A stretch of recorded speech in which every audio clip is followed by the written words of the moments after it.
来た瀬尾店長いらっしゃいま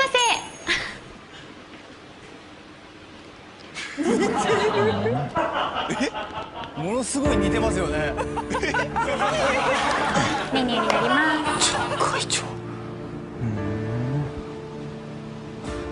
ょっと似すぎじゃない？あなたはチャン会長。いや丸山だけど、まあ確かに商店街の会長だけど。やっぱり。丹波へようこそ。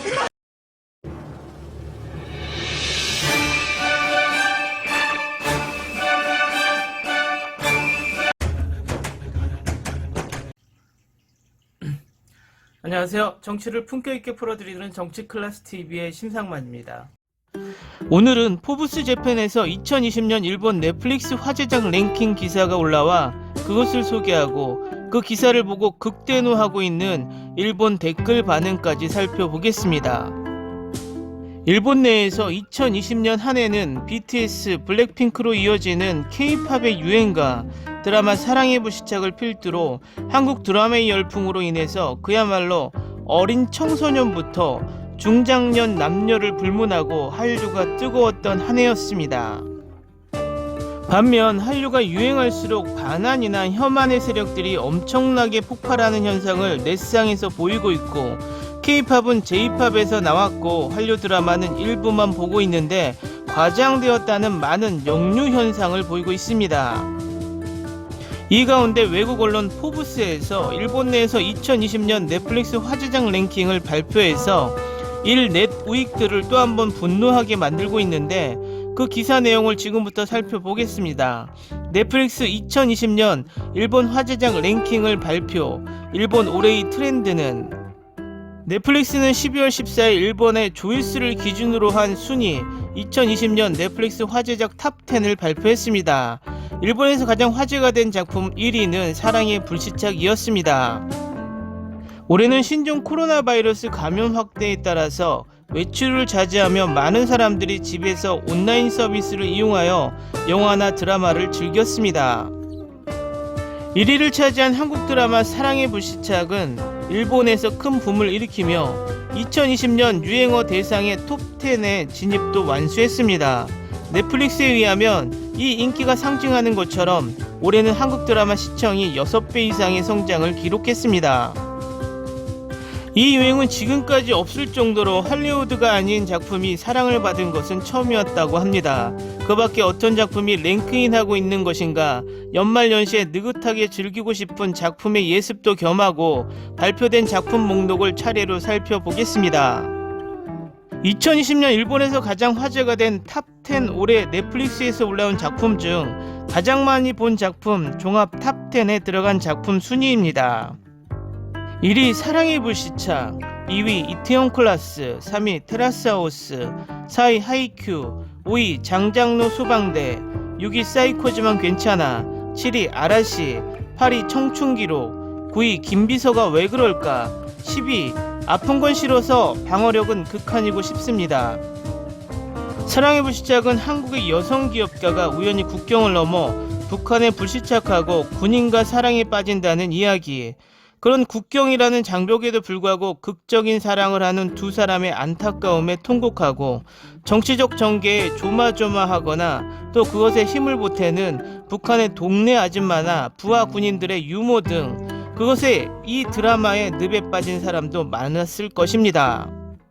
2020년 현지 기준으로 일본에서 가장 급상승하고 있는 한국 드라마 1위는 러브 코미디입니다. 일본의 급상승한 한국 드라마 탑10 순위입니다. 1위 김비서가 왜 그럴까, 2위 내 아이디는 강남미인, 3위 청춘기록, 4위 이태원 클라스, 5위 사이코지만 괜찮아, 6위 스타트업, 7위 더킹 영원한 군주, 8위 쌍가포차, 9위 사랑의 불시착, 10위 하이바이 마마. 서비스 직후부터 가장 시청에 급상승세가 있었던 한국 드라마 1위는 재색견비 여비서와 재벌의 후계자와의 연애를 그린 러브 코미디 김비서가 왜 그럴까? 나르시스 후계자 역을 이태원 클라스에서 주인공을 맡은 박서준이 맡은 것도 화제가 되었습니다.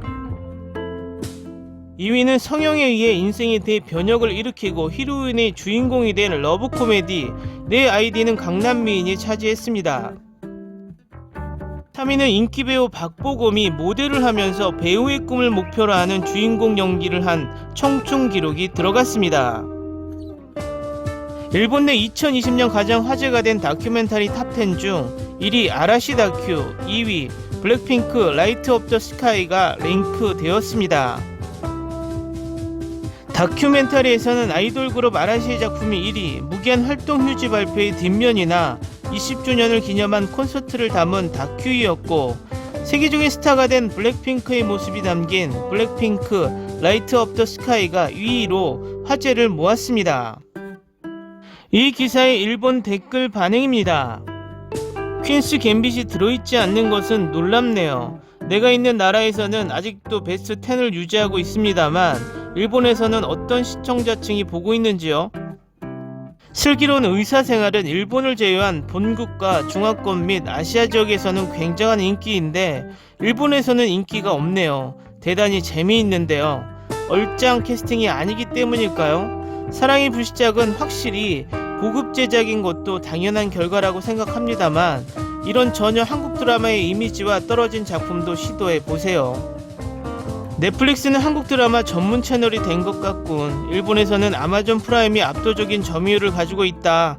아마존 프라임의 순위는 어떻게 됐을까? 띄워주기라든지 날조, 시끄러운 코멘트뿐. 넷플릭스는 계약을 해야 볼 수 있기 때문에 마음에 들지 않으면 계약하지 않으면 좋을 뿐.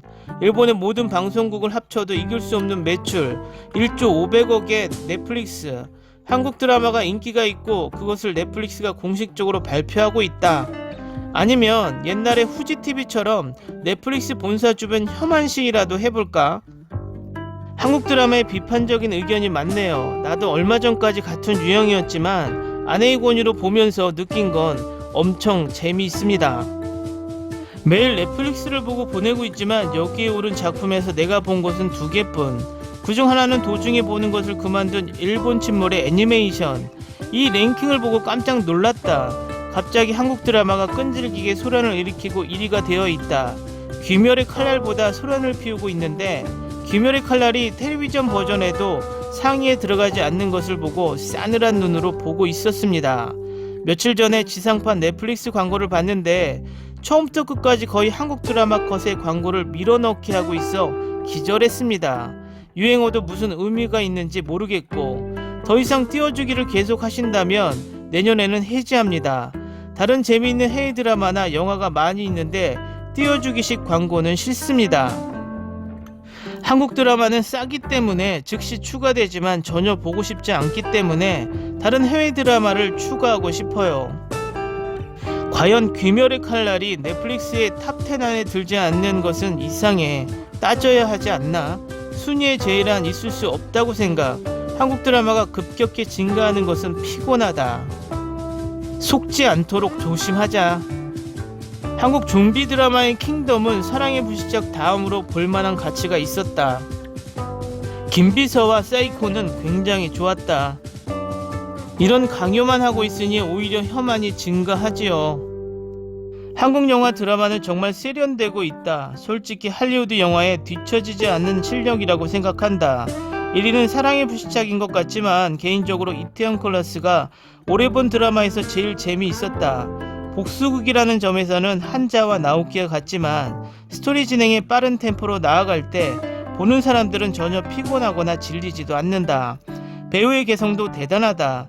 주역에서 조연까지 진실한 이야기처럼 화면 너머로 중독될 수 있었다. 한국 드라마는 연애 드라마가 확 떠오르지만 개인적으로 연애 드라마 자체가 싫어서 외면하고 있었던 부분이 있었지만 이태원 클라스와 같은 비즈니스 계열 사이파 드라마는 개인적으로 굉장히 신선했다. 지금은 비슷한 드라마 스타트업을 헬스장에서 뛰면서 넷플릭스에서 보고 있습니다. 이것도 재미있다. 올해는 한국의 엔터테인먼트 충분히 위로가 되었다. 김비서가 왜 그럴까에 나오는 박민영의 아름다움은 너무했다. 사이코지만 괜찮아 서예지도 너무 예뻤다. 두 명은 모두 진심 아름답다.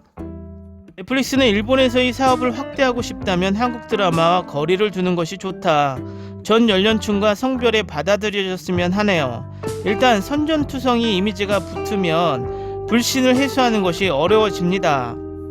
댓글을 보시면 몇몇을 뺀 나머지 넷우익들은 일본에서 모든 한류는 K-팝은 국가산업으로 K-드라마는 넷플릭스의 강력한 선전으로 일본에서 유행하는 것이기 때문에 모두가 거품이고 허상이다라고 주장을 하고 있습니다. 참 아이러니한 것이 일본의 매번 주장처럼 한국의 경제는 곧 망하는데 국가에서는 돈이 어디에서 나서 막대한 자금으로 한류를 키우고 있는 것일까요? 또 역으로 생각해보면 일본이 그렇게 세계의 경제대국이라고 말을 하면서 그 막대한 자본을 가진 일본이 시행한 쿨재팬 국책 일봉 사업은 왜 성공을 하지 못하고 있는 걸까요? 오늘 새벽에는 손흥민 선수가 피파 푸스카스상을 받았다는 또 다른 기쁜 소식을 전해 주었습니다. 이 소식에 일본의 일반 시민들은 같이 기뻐하겠지만 아직도 정신 못 차리는 일본 넷우익들은 어떤 비판의 소리를 쏟아낼지 불보듯 훤히 보입니다. 언제쯤이면 같은 이웃나라끼리 서로 기쁜 일은 기뻐하고 좋은 것은 서로 나누는 사이가 될지 긴 코로나 전국처럼 까마득해 보이기만 합니다. 오늘은 여기까지 하겠습니다. 오늘도 강화된 사회적 거리두기 꼭 실천합시다. 여러분의 구독과 좋아요는 저에게 큰 힘이 됩니다. 항상 시청해 주셔서 고맙습니다.